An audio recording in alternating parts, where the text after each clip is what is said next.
আসসালামু আলাইকুম SSC ২৬ batch. আশা করি তোমরা সবাই ভালো আছো। তো কালকে হচ্ছে তোমাদের জীবনের একটা খুবই ইম্পোর্টেন্ট দিন, যেদিনে তোমরা হচ্ছে তোমাদের অনেকদিন পরে একটা বোর্ড পরীক্ষা দিবা। হয়তো তোমাদের আগে কোনো বোর্ড পরীক্ষা দেওয়া হয় নাই, যার কারণে তোমাদের নার্ভাসনেস কাজ করাটা স্বাভাবিক। তাহলে চলো আমরা এই নার্ভাসনেস থেকে কিভাবে বের হয়ে যায় এবং কিভাবে আমরা আজকের রাতটা কোনো কিছু ভুল না করি, সেই বিষয়গুলো দেখি। আজকে রাতে কি করা যাবে এবং কি করা যাবে না, সেইগুলো সম্পর্কে আজকে আমরা এই ভিডিওটি বানাচ্ছি। ঠিক আছে? তুমি ভালো করে মনোযোগ দিয়ে শোনো। আশা করি এই ভিডিওটি দেখলে তুমি তোমার নেক্সট ভুলগুলো থেকে বেঁচে যাবে। এখন ১ নাম্বারে খেয়াল করো, আজকে রাতে কি করা যাবে না? ১ নাম্বারে যা পড়েছো সেটাই ঝালাই করে নেওয়া, অতিরিক্ত দুশ্চিন্তা করা যাবে না। কি বলছি? তুমি যা পড়েছো, আগে যা টপিক পড়েছো সেই টপিকের উপরেই এগুলো জাস্ট রিভাইজ দিবা। এখন তুমি রাতের প্রায় শেষ সময়ে চলে আসছো। যদি তোমার রিভাইজ দেওয়া হয়ে থাকে তাহলে আলহামদুলিল্লাহ। আর যদি রিভাইজ দেওয়া না হয়ে থাকে তাহলে তুমি যে অধ্যায়গুলা ভালো করে পারো সেগুলা আরেকবার ঝালাই করে নাও। বিশেষ করে এমসিকিউ গুলা। এখন এমসিকিউ যদি তুমি ঠিকমতো পারো তাহলে তোমার সিকিউ গুলা বানায় লিখলেও তুমি মোটামুটি নাম্বার পেয়ে যাবা ইনশাআল্লাহ। আর সিকিউর উপরে আমার একটা শর্টস আপলোড করা আছে এবং কমেন্টে পোস্ট করা আছে, যেখানে তুমি কিভাবে সিকিউ লেখলে তুমি ১০ এ ১০ পাবা সেই প্রত্যেকটা নিয়ম খুঁটিয়ে দেওয়া আছে। তো তুমি আশা করি আমি ডিসক্রিপশনে লিংক দিয়ে দিব। তুমি ওইখান থেকে দেখে নিবা। ওইটা দেখলে আশা করি তুমি সৃজনশীল কিভাবে লেখলে ১০ এ ১০ পাবা এই সবগুলা নিয়ম তুমি ওইখান থেকে জানতে পারবা। তাহলে চলো আমরা পরের ধাপে যাই। এখন ১ নাম্বার কাজ, কোনো নতুন টপিক পড়া যাবে না। এখন লাস্ট সময়ে আসছো তুমি, হয়তো একটু পরে ঘুমাতে যাবা। যার কারণে ভিডিওটা দেখার পরে তোমার যদি মনে হয় পড়া বাকি আছে তাহলে একটু পরে নিতে পারো। আর নয়তো রাতে ঘুম কিন্তু অনেক প্রয়োজন। আজকে কিন্তু চাইলেই রাত জাগা যাবে না। হয়তো তোমার অনেক বন্ধু তোমাকে মেসেজ দিবে। বিভিন্ন মেসেজের মধ্যে বলতে পারে যে, "বন্ধু পড়া হয় নাই, বান্ধবী পড়া হয় নাই, কিভাবে কি করব? মাথায় টেনশন।" এরকম টেনশনের মেসেজ কোনোভাবেই কিন্তু একে অপরের সাথে শেয়ার করা যাবে না। তাই আমাদের আজকে রাতে একটু শান্তিতে ঘুম দিতে হবে। কারণ আমাদের কালকে কিন্তু সকাল উঠতে হবে। কালকে সকাল উঠার পরে দাঁত ব্রাশ করে ফ্রেশ হয়ে এবং কিছু খাবার খেয়ে, যে খাবারগুলা তোমার পুষ্টি এবং সারাদিনের ক্লান্তি দূর করবে সেই খাবারগুলা খেতে হবে। কি বলছি বুঝতে পারছো? তারপরে কি বলছি? যা পড়েছ সেটা ঝালাই করে নিতে হবে। অতিরিক্ত দুশ্চিন্তা করা যাবে না। এখন এই সময়টাতে তোমার ব্রেইন তোমাকে এতভাবে দুশ্চিন্তা দেওয়ার চেষ্টা করবে বলার বাহিরে। তোমার কাজ হচ্ছে অতিরিক্ত দুশ্চিন্তা করা যাবে না। তুমি যা পড়ছো সেগুলাই তোমার জন্য এনাফ। সেগুলাই তোমার জন্য পারফেক্ট। ইনশাআল্লাহ সেইগুলা থেকেই তুমি ভালো করে আনসার করতে পারবা। যার কারণে তোমার নতুন কিছু পড়ার কোনো দরকার নেই আপাতত। তারপরে খেয়াল করো, এখানে মাথা ঠান্ডা রাখার কৌশল। পরীক্ষার ভিতরে দেখা যায় আমরা একটা সময়ে গিয়ে কোনো কিছু মনে থাকে না। দেখা যায় মনে করো লিখতেছি, লেখার মাঝখান দিয়ে আমরা সবকিছু ভুলে যাই। মাথা গরম হয়ে যায়, প্রশ্ন দেখলে মাথায় টেনশন চলে আসে। তো সেই সময়ে তুমি কি করবা? সেই সময় তোমার কাজ হচ্ছে, ঠান্ডা রাখার কৌশল হচ্ছে, একটা রুল আছে যেটা বলা হচ্ছে 4-4-6 রুল। আরেকটা হচ্ছে ব্রেইন রিস্টার্ট রুল। যার নাম হচ্ছে বিআর। কি বলছি বুঝতে পারছো? 4-4-6 রুল কি? ১ম তুমি ৪ সেকেন্ড শ্বাসটা ভিতরে নিবা এভাবে। ১, ২, ৩, ৪ এমনি করে ভিতরের দিকে শ্বাস নিবা। এবার ৪ সেকেন্ড এই শ্বাসটাকে হোল্ড করবা। তারপর ৬ সেকেন্ড ধরে এই শ্বাসটা আস্তে করে ছাড়বা। এরকম করে ৪ সেকেন্ড ভিতরে নিবা চোখ বন্ধ করে। তারপর আবার ৪ সেকেন্ড হোল্ড করবা, শ্বাসটা ছাড়বা না। তারপর আবার ৬ সেকেন্ড পরে ৬ সেকেন্ড ধরে এই শ্বাসটা কি করবা?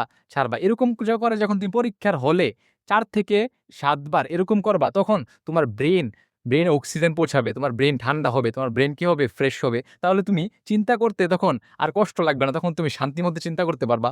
তারপরে হয়তো দেখা যায় অনেক সময় পরীক্ষার সময় তুমি ভুলে যাও যে এই প্রশ্নটার আনসার কি ছিল মনে পড়তেছে না। তখন তোমার কাজ হচ্ছে এই বিআর মেথড। বিআর মেথড কি?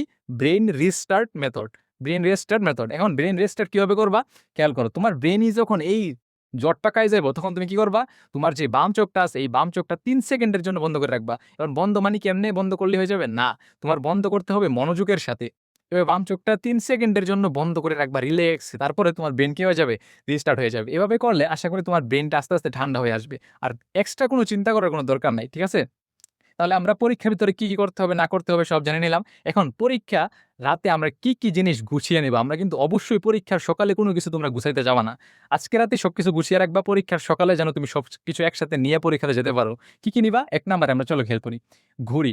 এখন তুমি চাইলেই কিন্তু সব ঘড়ি নিতে পারবা না। কারণ ঘড়ি তুমি নিতে পারবা হচ্ছে কাঁটা ঘড়ি। যেই ঘড়িতে হচ্ছে কাঁটা আছে, এই ঘড়ি তুমি নিতে পারবা। যেগুলাতে তোমার কাঁটা নাই, ডিজিটাল, এগুলা কিন্তু তুমি নিতে পারবা না। তাহলে তোমার ঘড়ি নিতে হবে কি? কাঁটা ঘড়ি। তো কাঁটা ঘড়িটা তুমি এখনই গুছাইয়া রাইখা দাও। এখন ভিডিওটা যখন তুমি দেখতেছো, ভিডিওটা আপলোড হওয়ার সাথে দরকার হলে তুমি ভিডিওটা পজ করবা। পজ করে আমি যেটা বলতেছি তুমি সেইগুলা গুছিয়ে রাখবা। যেন তুমি একসাথে সবগুলা গুছিয়ে সকালে পরীক্ষাতে নিতে পারো। এখন সবগুলা গুছাইয়া নাও। ১ নাম্বারে ঘড়ি, ঠিক আছে? ২ নাম্বারে স্কেল। স্কেল এখন কয়েকজনের রেস্ট্রিকশন থাকতে পারে যে স্টিলের স্কেল নেওয়া যাবে কিনা। হ্যাঁ, স্টিলের স্কেল নিতে পারবা, কোনো সমস্যা হবে না। তুমি যেকোনো একটা স্কেল নিলেই হবে। আর একটা জিনিস মাথায় রাখবা, খাতার ভিতরে যে মার্জিন করবা, এই মার্জিনটা হচ্ছে স্টিলের স্কেল দিয়ে একদম ১ স্কেল পরিমাণ এভাবে স্কেল করবা, ১ স্কেল পরিমাণ। ঠিক আছে? কোনো কিপটামি করার দরকার নাই। তারপরে ফাইল। ফাইল এখন অনেকভাবে নেওয়া যায়, কিন্তু সবচেয়ে বেস্ট ফাইল হচ্ছে ট্রান্সপারেন্ট। ট্রান্সপারেন্ট মানে কি? স্বচ্ছ। এই উপর দিক দিয়ে ভিতরে যত ফাইল আছে সবকিছু দেখা যায়। তাহলে তোমরা ট্রান্সপারেন্ট ফাইল নিবা। ঠিক আছে? কোনো কালারিং ফাইল নেওয়ার কোনো দরকার নাই। সব কেন্দ্রে এগুলো অ্যালাউ করবে কিনা এটাও সন্দেহ। তার মানে তোমার কি নিতে হবে? একদম স্বচ্ছ ফাইল নিতে হবে। এক্ষুনি কিন্তু ফাইলটা গুছিয়ে নাও। তারপরে admit card. Most important, admit card ছাড়া কিন্তু তুমি পরীক্ষার কেন্দ্রে ঢুকতে পারবা না। তো অ্যাডমিট কার্ডটা তুমি এখনই ফাইলের ভিতরে ঢুকায়ে নাও। অ্যাডমিট কার্ড, তারপর হচ্ছে তোমার যে সাবজেক্ট লিস্টের ইয়াটা আছে, রুল আছে, রেজিস্ট্রেশন আছে, এগুলা কি করবা তুমি এখন এই ফাইলের ভিতরে ঢুকাইয়া নিবা। এখন তারপরে আসি কলম, পেন্সিল। কলম এবং পেন্সিল এটা কিন্তু ১০০% তোমার লাগবে। কিরকম? পেন্সিল তোমার লাগবে কোন জায়গাতে দেখো তো?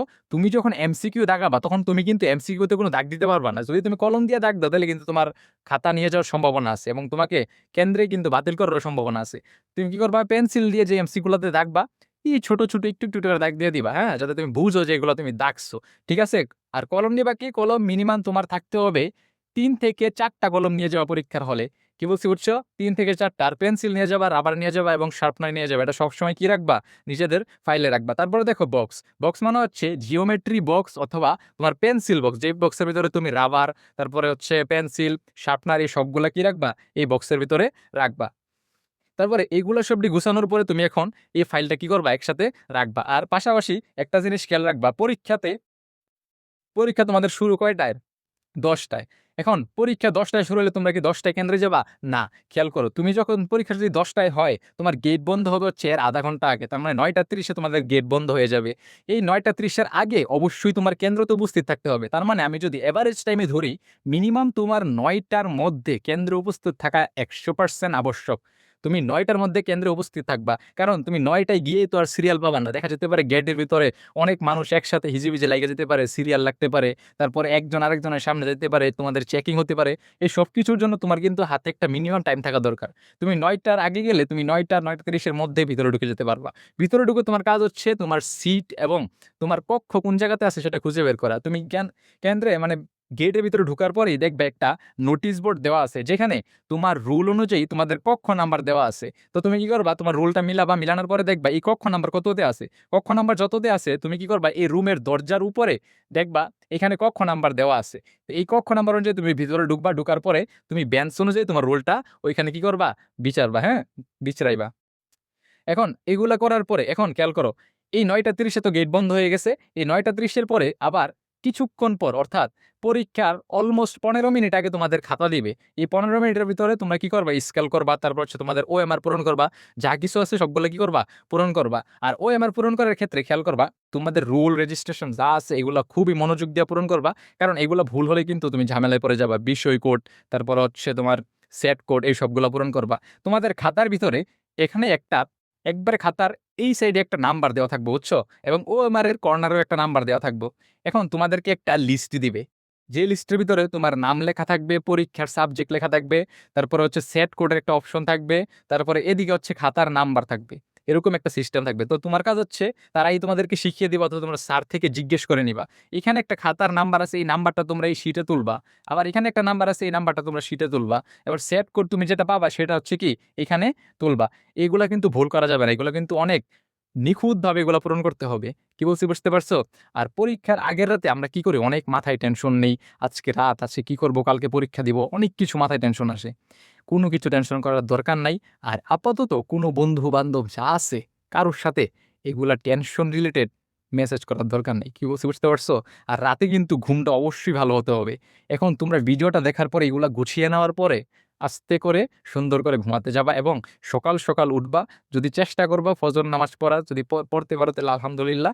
পড়ার পরে তারপরে সকালবেলা যদি কোনো কিছু পড়ার ইচ্ছা হয় তাহলে একটু রিভাইজ দিতে পারো। তবে আশা করি তোমাদের আর পড়ার কিছু লাগবে না। সকাল, সকাল উঠবা, তারপরে পরীক্ষায় যাওয়ার আগে অবশ্যই প্রোটিন জাতীয় খাবার খেয়ে যাইবা। আমাদের ছোটবেলায় কি মাহারা বলত কি যে, "ডিম খাইলে নাকি পরীক্ষায় ডিম পাওয়া যায়?" আসলে না, পরীক্ষার আগে অবশ্যই ডিম খাওয়া উচিত। আর যাদের অ্যালার্জি আছে তাদের তো হিসাব আলাদা। কিন্তু পরীক্ষার আগে তুমি যদি ডিম খাও তাহলে তুমি যে সারাদিন এই ক্লান্তর উপরে যাইবা, এই ক্লান্তটা কিন্তু তোমার কইমা আসবো, মানে তোমার শরীরে একটা আলাদা শক্তি থাকবো। তো অনেক দিন পরে তোমরা অনেক সাধনার পরে অথবা অনেক বছর পরে হয়তো বোর্ড পরীক্ষা দিতেছো, তোমাদের হয়তো ভিতরে নার্ভাসনেস কাজ করতেছে, অনেকের আবার এক্সাইটমেন্ট কাজ করতেছে। এত চিন্তা করার দরকার নেই, এটা জাস্ট একটা পরীক্ষা আর কিছুই না। স্কুলে যখন পরীক্ষা দিতা, এটাও এসএসসিও সেম একটা পরীক্ষা।